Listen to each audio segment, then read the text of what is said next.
Kom ons bid saam. Drie-enige God, Vader, Seun en Heilige Gees. Here, dankie dat U ons salf met die Heilige Gees. Dankie dat ons weet U is ons koning. Dankie dat ons weet U bly altyd getrou. Dankie dat ons kan weet ons is U kinders en dat ons op U kan vertrou. Here, vanaand vra ons, verseël ook vanaand U waarheid op die brief van ons harte en skryf vanaand opnuut U wil en U waarheid op ons harte, sodat ons U daardeur kan loof en prys en aanbid. Dit bid ons as dit U wil is, in U groot en heilige naam, in die naam van Jesus Christus, ons Here. Amen. In Efesiërs 1 verse 13 en 14 lees ons: in wie julle ook, nadat julle die woord van die waarheid, die evangelie van julle redding gehoor het, in wie julle, nadat julle ook geglo het, verseël is met die Heilige Gees van die belofte, wat die onderpand is van ons erfdeel, om sy eiendom te verlos tot lof van sy heerlikheid. Vanaand kyk ons na die Heilige Gees as die seël van God uit die hemel uit. Die Heilige Gees as seël simboliseer die eienaarskap, die egtheid en ook die beskerming van God. As jy op 'n dag sommer net 'n brief kry wat onder deur jou deurgestoot is, sal jy twyfel om te glo wat die brief sê, veral as daar geen naam of stempel op die brief is wat sê van wie af dit kom nie. In antieke tye het konings en belangrike mense seelringe gedra met 'n spesifieke wapen op. As hulle amptelike briewe uitgestuur het, sou hulle die brief verseël het of toegemaak het soos ons vandag 'n koevert toeplak met hulle seël. En hoe het hulle dit gedoen? Hulle het gewoonlik warm kerswas, klei of rubber laat drup op die brief en dan hulle seelring met sy wapen daarop gedruk om dit te verseël of toe te maak.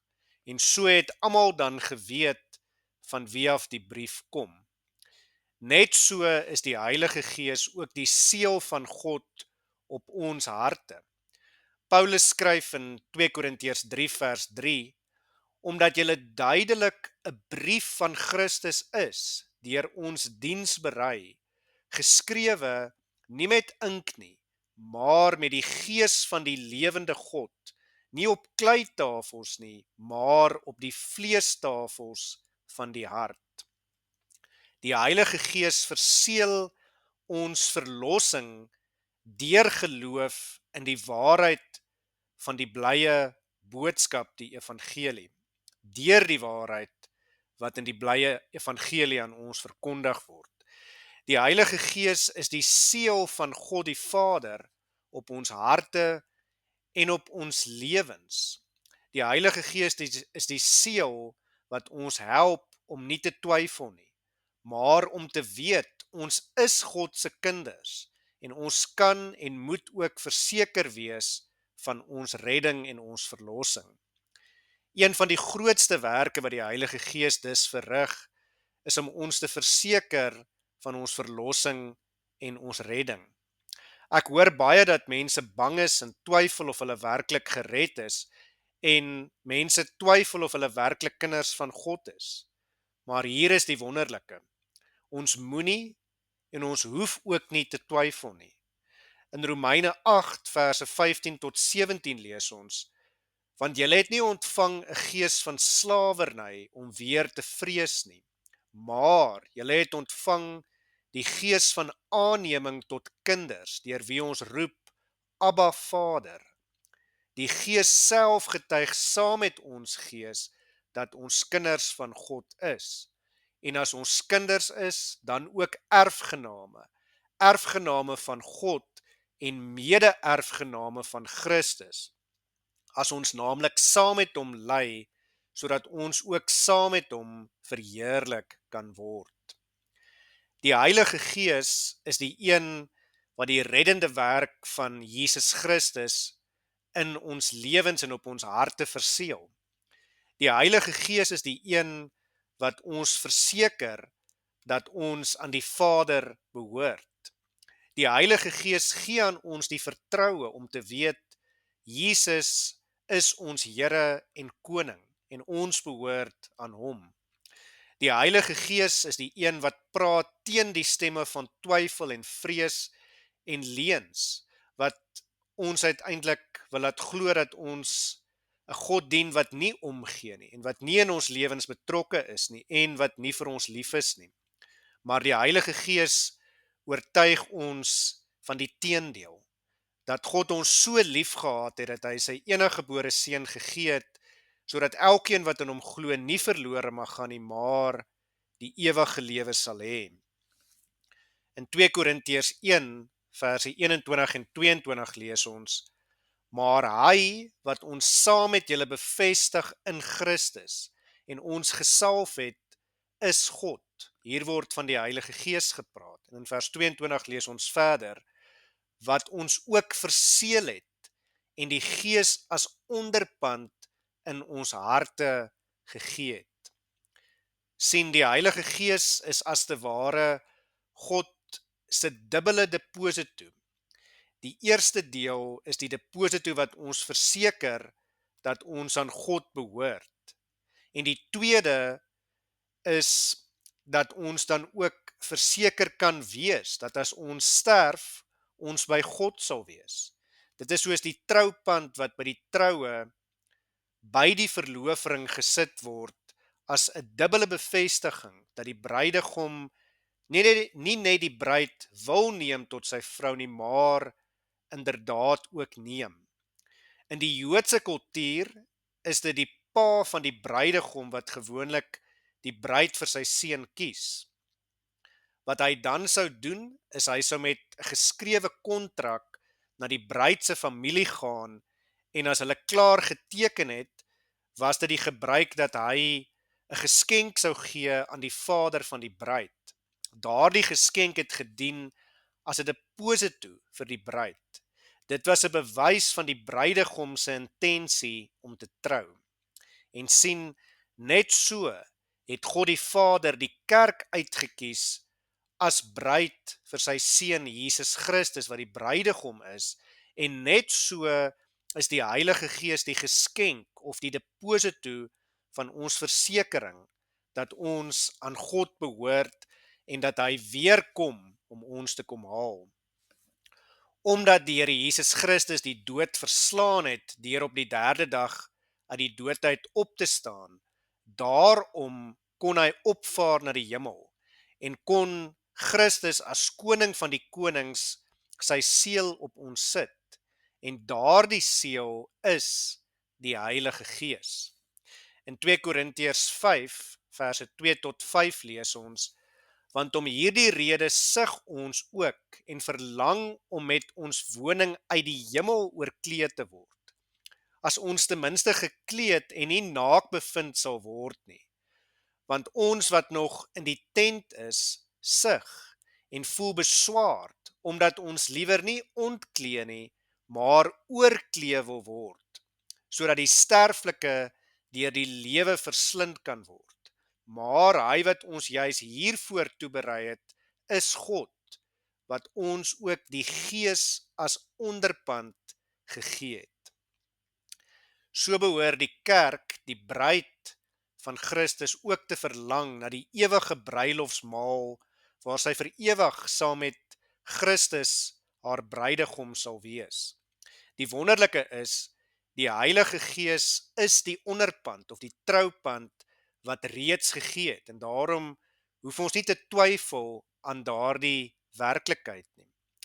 In Efesiërs 1 verse 13 en 14 wat ons mee begin het, lees ons weer: in wie julle ook, nadat julle die woord van die waarheid, die evangelie van julle redding gehoor het, in wie julle, nadat julle ook geglo het, verseël is met die Heilige Gees van die belofte, wat die onderpand is van ons erfdeel, om sy eiendom te verlos tot lof van sy heerlikheid. Sien, die Heilige Gees is die seël. Maar die Heilige Gees is baie meer as net 'n blote seël of 'n merk van God wat op ons is en ons verlossing waarborg. Dit is alreeds wonderlik op sigself, maar die Heilige Gees is meer as net hierdie versekering dat ons aan God behoort. Die Heilige Gees in ons is God se waarborg dat alles wat God vir ons in sy woord, die Bybel sê en wat hy aan ons beloof, ons ook waarlik sal ontvang uit sy liefde en genade.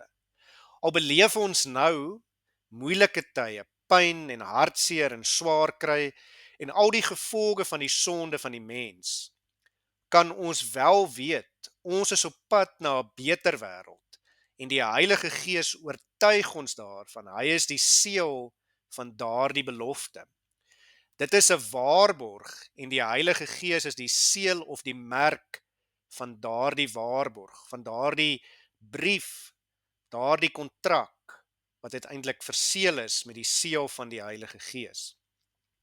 Die Heilige Gees is dus ook die seël van die koning van die konings, dat ons die ewige lewe sal ontvang en dis deel van sy brief op ons harte. Daarom hoef ons nie meer bang te wees nie. Ons hoef nie meer te wonder of God ons aanvaar het nie.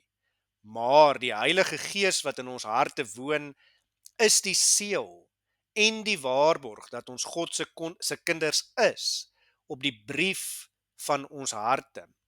Ons hoef nie meer te wonder en vrae te vra in onsekerheid nie. Nee, die Heilige Gees, die seël van God, werk die geloof in ons, sodat ons nou nie meer vertrou op ons vermoë om gered te word nie, maar alleenlik op God se vermoë om te red, wat God reeds gedoen het deur sy seun Jesus Christus. Ons kan miskien hierdie beeld of hierdie voorbeeld gebruik. Die Heilige Gees werk die 8 stappe van die heilsorde in ons harte. Nadat hy die roeping, wedergeboorte, geloof en bekering gewerk het, kom ons by 'n deur. Daardie deur is regverdigmaking. Maar ons kan daardie deur alleenlik oopmaak en ingaan as ons glo dat Christus ons regverdig gemaak het of ons geregtigheid voor God deur sy volmaakte offer vir ons aan die kruis bewerk het. As ons glo, kan ons die deur oopmaak en ingaan. En as ons glo, maak ons ook daardie deur agter ons toe. Wat dan voor ons lê, is 'n lang gang met nog 'n deur aan sy einde. Daardie lang gang is ons heiligmaking en ook volharding, die verdere aanhoudende werk wat die Heilige Gees in ons harte verrig. En die deur aan die einde is ons verheerliking, wanneer ons by die wederkoms verheerlikte liggame sal kry. Miskien kan ons sê, dit is nog 'n deel van wat in die brief van God in ons harte staan. Maar die wonderlike is dat die Heilige Gees nou reeds die seël daarvan is op ons harte. En juist daarom twyfel ons nie, want ons sien die seël en ons weet dit is die van die koning van die konings, die getroue verbondsgod, wat altyd getrou bly en sy beloftes hou. Wat ons verder moet verstaan is, dit maak nie saak waar jy in die lang gang van heiligmaking en volharding op pad na die laaste deur toe is nie. Solank as wat die deur van regverdigmaking agter ons toegemaak is, omdat ons glo dat Jesus ons regverdig gemaak het, is ons verseël en dit deur die Heilige Gees. En daarom hoef jy nie te twyfel nie, want jy weet waarheen jy op pad is. Dit is die Heilige Gees wat daardie deur dus agter jou toemaak deur die geloof, omdat hy juist die geloof in jou werk. En dit is wat jou fokus rig om nie meer agtertoe te kyk nie, maar om vorentoe te kyk, om die smal weg te loop, om deur die nou poort in te gaan. Dit is wat ons fokus rig op Christus. Soms vat ons dalk 'n paar stappe agteruit in hierdie gang tussen regverdigmaking en verheerliking. Soms val ons dalk, maar die wonderlike is, as jy eers in hierdie gang is, dat die Heilige Gees jou altyd weer sal ophelp en stappie vir stappie, stadig maar seker, soms sal vorentoe help. En dit is wat dit beteken om verseël te wees deur die Heilige Gees. Daarom moet ons verstaan. God verstaan ons is nie perfek nie. En daarom verwag hy ook nie dat ons perfek moet wees nie. Maar God soek die toewyding, die Engelse woord, die commitment aan die proses waar ons onsself oorgee aan die Heilige Gees, sodat hy ons kan vorm en deur ons kan werk om uiteindelik ook seël van God te wees in God se brief aan 'n verlore wêreld. En dit is wat volharding is. En ons kan en moet volhard tot die einde, omdat ons in Christus verseël is deur die seël van God die Heilige Gees. En dit is 'n waarborg. En daarom kom al die lof en eer en heerlikheid en aanbidding, die koningskap hom toe tot in alle ewigheid. Amen. Kom ons bid weer saam. Onse Vader wat in die hemele is, Here, dankie dat die Heilige Gees die seël op ons harte is, wat ons laat glo sodat ons saam kan sing. My enigste troos in lewe en dood is dat ek aan Jesus Christus behoort. Here, met daardie sekerheid kan ons nie anders nie as om U te wil loof en prys nie. Maar ons weet, ons goeie werke is nie die wortels van die boom van verlossing nie, maar dit is die vrugte daarvan. Ons leef nie heilige lewens om onsself te red nie, maar omdat Christus ons reeds gered het. En die Heilige Gees waarborg dit. Die Heilige Gees is die seël van Christus se werk vir ons op ons harte. En daarom twyfel ons nie, maar daarom weet ons is verseël. Ons weet wie ons is, kinders van God. Ons weet God is lief vir ons. Ons weet waarheen ons op pad is. Ons is op pad na die ewige bruilofsmaal van die Lam, waar ons beker sal oorloop met die wyn van seën in God se teenwoordigheid. En daarom wil ons U loof en prys met alles wat ons het en alles wat ons is. Daarom vra ons, Here, nou dat ons weet dat ons verseël is, bekragtig ons elke dag om U te loof, om U te prys, ook in die besonder deur ons volharding tot by ons verheerliking. En dit vra ons en bid ons alles, nie omdat ons dit verdien nie, maar alleen as dit U wil is, in U groot en heilige naam, in die naam van Jesus Christus. Amen.